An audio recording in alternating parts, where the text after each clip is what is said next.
नमस्कार, जय महाराष्ट्र मित्रांनो. निर्धार कॉम्पिटेटिव्ह हब या यूट्यूब चॅनलमध्ये मी दिनेश गवई तुम्हा सर्वांचे हार्दिक स्वागत करतो.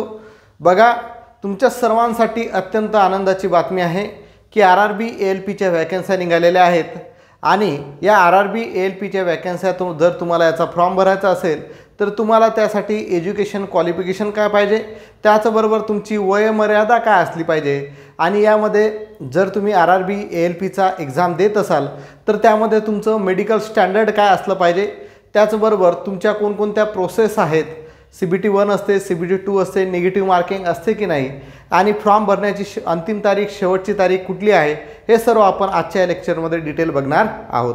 तर बघा, आजचं जर पाहायला गेलं तर एकूण जागा 9,900 जागाचं एक रेल्वेकडून एक ऑफिस ऑर्डर निघालेली आहे.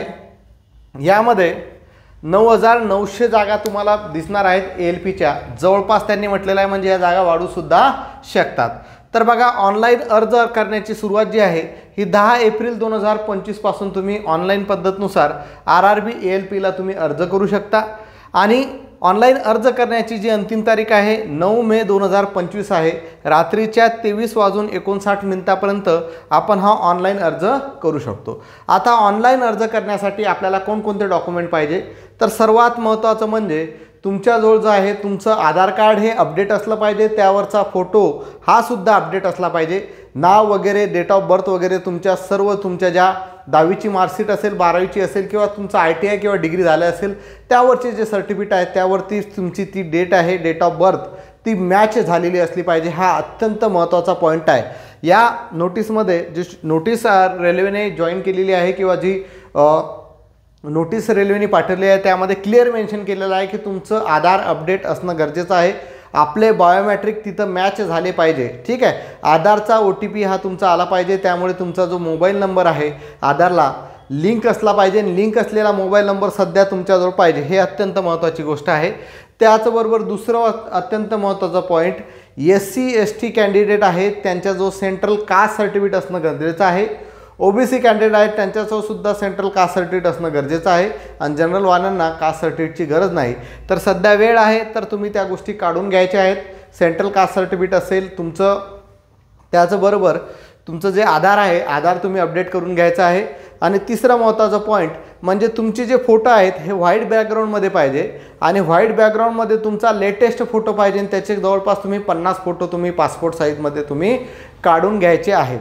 हा एक तिसरा पॉईंट अत्यंत लक्षात ठेवायचा आहे.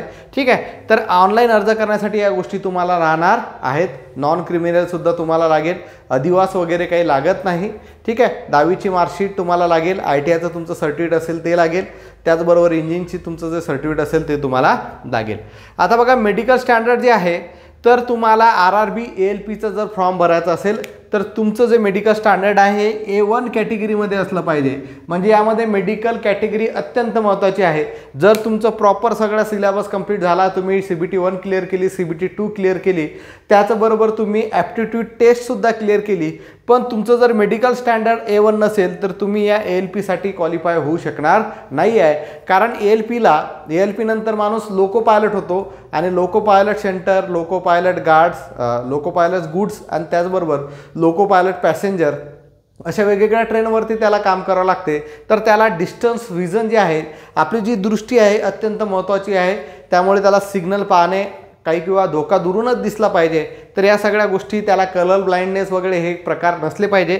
तर त्याचा जो मेडिकल स्टँडर्ड आहे A1 असला पाहिजे. म्हणजे यामध्ये बघा, डिस्टन्स व्हिजन त्यांनी या पद्धतीनुसार दिलेलं आहे, नियर व्हिजन त्यांनी या पद्धतीनुसार दिलेलं आहे आणि त्यांना बघा colour vision, binocular vision, field of vision, night vision, mesopic vision इत्यादी प्रकारच्या टेस्ट त्याने पास झाल्या तरच तो A1 कॅटेगरीमध्ये पास होणार आहे.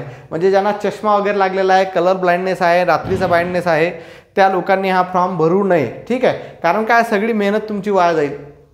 ठीक आहे, फॉर्म जर भरला, शेवटी जर लास्ट स्टेजला जर झालं नाही तर माणूस दुःखी होतो. तर तुम्ही भरू शकता, प्रॅक्टिस ॲज अ प्रॅक्टिस म्हणून भरू शकता जर तुम्हाला माहीत असेल की आपलं A1 कॅटेगरीमध्ये जर आपलं नसेल तर. ठीक आहे, आणि सर्वात महत्त्वाचं म्हणजे यामध्ये तुमची वयोमर्यादा किती आहे. आता मागच्या वेळेस जी वॅकन्सी निघाल्या होत्या त्यामुळे कोविडमुळे आपल्याला वयामध्ये शिथिलता दिली होती, पण यावेळेस तुम्हाला शिथिलता वगैरे काही नाही आहे. जनरलमध्ये 18 ते 30 वर्षापर्यंत जनरल कॅन्डिडेट हा RRB ALPसाठी अप्लाय करू शकतो. OBC कॅन्डिडेटला 3 वर्षाची सूट आहे, म्हणजे 33 वर्षापर्यंत 18 ते 33 वर्षापर्यंत OBC कॅन्डिडेट RRB ALPसाठी अप्लाय करू शकतो. आणि SC ST कॅन्डिडेट जे आहेत हे 18 ते 35 वर्षापर्यंत RRB ALPसाठी अप्लाय करू शकतात. हे अत्यंत महत्त्वाचं आहे. शिक्षण, ठीक आहे, शिक्षण अत्यंत महत्त्वाचं आहे. तुमची 10वी झालीच पाहिजे. 10वीसोबत तुमचा ITI असेल तरच तुम्ही RRB ALPला अप्लाय करू शकतात. आणि ज्यांनी अप्रेंटिस रेल्वेमध्ये केलेली आहे ते सुद्धा या RRB ALPमध्ये अप्लाय करू शकतात. त्याचबरोबर जर तुमचा 10वी आणि ITI तर असणारच, जर तुमचा डिप्लोमा झालेला आहे आणि त्याचबरोबर डिग्री झालेली आहे इंजिनिअरिंगमध्ये, डिप्लोमा इन इंजिनिअरिंग किंवा डिग्री इन इंजिनिअरिंग जर असेल तर तुम्ही या RRB ALPसाठी तुम्ही फॉर्म हा भरू शकत आहात.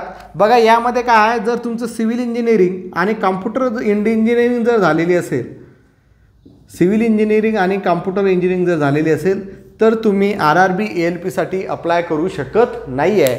म्हणजे सिव्हिल इंजिनिअरिंग सोडून आणि कॉम्प्युटर इंजिनिअरिंग सोडून मग तो डिप्लोमा असेल किंवा डिग्री असेल तर हे दोन व्यक्ती जे आहेत, हे दोन एज्युकेशन झालेले सिव्हिल इंजिनिअरिंग आणि कॉम्प्युटर इंजिनिअरिंग हे RRB ALPसाठी अप्लाय करू शकत नाही. बाकी सर्व डिसिप्लिन जे असतील इंजिनिअरिंगच्या त्या सर्व RRB ALPसाठी एलिजिबल आहेत. प्रक्रिया काय काय असते तर प्रक्रिया बघा, पहिले CBT-1 असणार, कॉम्प्युटर बेस टेस्ट असणार पहिली. आता ही फक्त क्वालिफाईंग असते, ठीक आहे. कॉम्प्युटर CBT-1मध्ये जर तुम्ही CBT-2साठी क्वालिफाय झाला तर तुमची CBT-2 होणार. CBT-2 नंतर तुमची कॉम्प्युटर बेस्ड ॲप्टिट्यूड टेस्ट होणार, त्यालाच आपण सायको टेस्ट म्हणतो. ही सायको टेस्ट झाल्यानंतर तुमची छाननी होऊन तुम्ही DV-साठी पात्र होणार, म्हणजेच डॉक्युमेंट व्हेरिफिकेशनसाठी. आणि त्यानंतर तुमचं मेडिकल होणार. म्हणजे या सर्व प्रोसेसमधून 5 प्रोसेसमधून तुम्हाला जायचं आहे. RRB ALPसाठी तुम्हाला CBT-1 आणि CBT-2 अशा 2 एक्झाम तुम्हाला द्यावं लागतात. CBT-1मध्ये जर तुम्ही क्वालिफाय झाला तरच तुम्ही CBT-2साठी क्वालिफाय होऊ शकता. अत्यंत तुम्ही CBT-1मध्येच तुम्ही जाळले जाता. आणि CBT-1मधून 75% जे आहेत हे विद्यार्थी घेतले जातात CBT-2साठी, ठीक आहे. तर लक्षात घ्या. आणि जे एक्झाम होतात, एक्झाममध्ये तुम्हाला निगेटिव्ह मार्किंग असते 1/3. किती असते? निगेटिव्ह मार्किंग असते तुम्हाला 1/3. तर अशा तऱ्हेने हे प्रक्रिया आहे. आता CBT-1साठी रेग्युलर सिलेबस आपला मॅथ्स, रिजनिंग, सायन्स आणि GK, ठीक आहे. CBT-2साठी तुमचं मॅथ्स, रिजनिंग तर आहेच, आणि त्याचबरोबर तुमचा जो डिसिप्लिन आहे, म्हणजे तुमचं जर मेकॅनिकल इंजिनिअरिंग झाले असेल तर दुसरा पेपर तुमचा जो असतो मेकॅनिकल इंजिनिअरिंगचा तुमचा जो ट्रेड आहे त्या संदर्भातलं तुमचं नॉलेजवरती तो प्रश्न असतात. समजा तुमचं इलेक्ट्रिकल इंजिनिअरिंग झालेलं आहे तर इलेक्ट्रिकल इंजिनिअरिंगच्या नॉलेजवरती तुमच्या त्या ट्रेडवरती तो दुसरा पेपर तुमचा अवलंबून असतो. कॉम्प्युटर बेस्ड ॲप्टिट्यूड टेस्ट सर्वांसाठी टेस्ट आहे. सर्वांना अत्यंत महत्त्वाची टेस्ट असते ही, सायको टेस्ट याला म्हणतो आपण. ही अत्यंत महत्त्वाची आहे. त्यानंतर डॉक्युमेंट व्हेरिफिकेशन आणि मेडिकल तुमचं असणार आहे, ठीक आहे. डॉक्युमेंट व्हेरिफिकेशन करताना लक्षात घ्यायचं आहे, तुमचं जर कास्ट सर्टिफिकेट सेंट्रल कास्टचं असेल तर ते जुनं जर असेल तर आता तुम्ही जनरली जर ते ऑफलाईनवाला काढलं असेल तर जनरली माझी सर्वांना विनंती आहे की तुमचा जो सेंट्रल कास्ट सर्टिफिकेट आहे ते तुम्ही ऑनलाईनवाला काढून घ्या, म्हणजेच बारकोडवाला काढून घ्या. म्हणजे बारकोडवाला काढल्यामुळे त्यांना जेव्हा तुमचं डॉक्युमेंट व्हेरिफिकेशन होते त्या बारकोडमुळे त्यांना तुमचं ते कास्ट सर्टिफिकेट खरं आहे की खोटं आहे म्हणजे त्याची पडताळणी करण्यासाठी त्यांना जास्त वेळ लागत नाही. म्हणजे तुमचं जो काम आहे तुमचं इझी होऊन जाते, ठीक आहे. तर ऑनलाईनवाला जनरली कास्ट सर्टिफिकेट जे आहे सेंट्रल कास्ट सर्टिफिकेट सर्वांनी काढून घ्यायचं आहे. तर अशा पद्धतीनुसार जे या RRB ALPसाठी इलिजिबल कॅन्डिडेट आहेत त्यांनी तयारीला लागायचं आहे. आपले लेक्चर रेग्युलर चालू आहेत. आपण रेल्वे ग्रुप डीसाठी NTPCसाठी ऑलरेडी बॅच चालू केलेली आहे. त्या बॅचमध्ये तुम्ही RRB ALPचा तुम्ही अभ्यास करू शकता. तुम्ही त्या आपल्या बॅचमध्ये जॉईन होऊ शकता. सर्वांनी बॅचला जॉईन व्हायचं आहे. आणि आजचं जर लेक्चर तुम्हाला आवडलं असेल तर या व्हिडिओला अत्यंत लाईक करायचं आहे, शेअर करायचं आहे आणि निर्धार कॉम्पिटेटिव्ह हब यूट्यूब चॅनलला सबस्क्राईब करायचं आहे. धन्यवाद. जय महाराष्ट्र.